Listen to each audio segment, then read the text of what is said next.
In this video, I'm going to solve this question. And as you can see, I have multiple images on my screen. I'm going to use these images to help you understand the solution. So let's call this image 1, image 2, and image 3. First of all, let's clarify some things. Let's take a look at the image number 1. Image number 1 has the assumptions that are outlined in the lecture slides. Now, because your professor is mostly working with cross-sectional data, while working with cross-sectional data, the assumption number 5 is not that much needed because assumption number 2 is enough to rule out assumption number 5.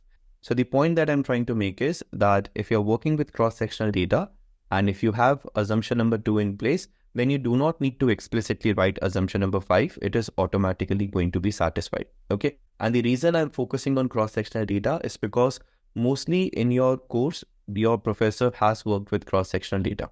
Okay, so I'm moving in that direction only. So because we are ruling out this assumption, so I can remove this from the options as well. So removing this from these 4 options as well. Okay, so that's the first clarification that I wanted to give. Now let's proceed further. As you can see, this question is related to the use of robust standard errors, right? So under what scenarios we are going to use the robust standard errors? Well, the entire concept of robust standard errors is related to assumption number 4.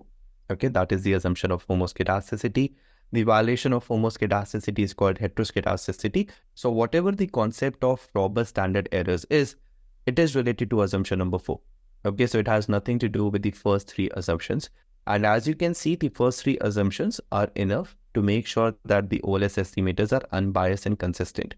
So the crux of the story is that robust standard errors are related to assumption number 4, okay?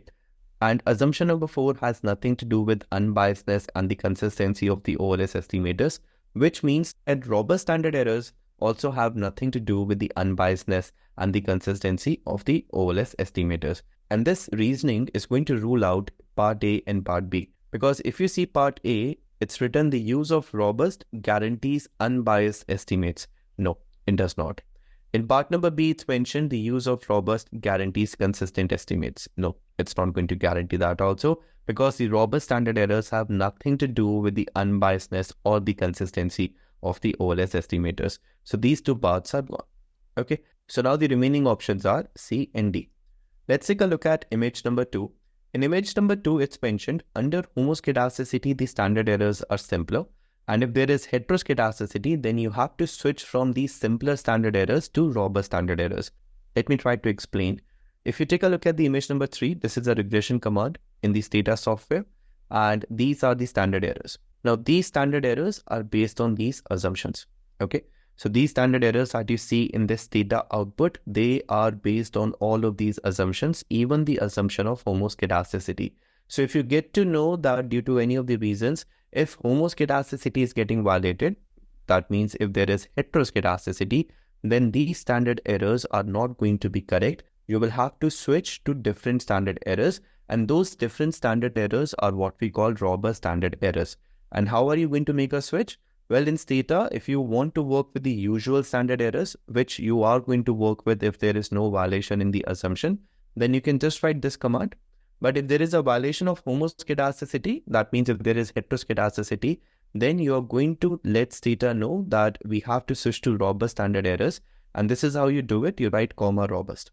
Okay, so we are going to switch from your usual standard errors to robust standard errors if we encounter that there is a problem of heteroskedasticity in the model. Now, the last and the most important point, the robust standard errors are only asymptotically valid. And you should not use them in the cases where you have a small number of observations. And this is the point that is going to give you the final answer, because if you take a look at part C and D, the only difference is this word asymptotically, right? Part D is saying that the use of robust guarantees asymptotically correct standard errors, even if the errors are heteroskedastic. Okay, and the part C is not using the word asymptotically. That means this is wrong, and the correct answer is part D. Okay, I hope this is clear, and that's it for this question.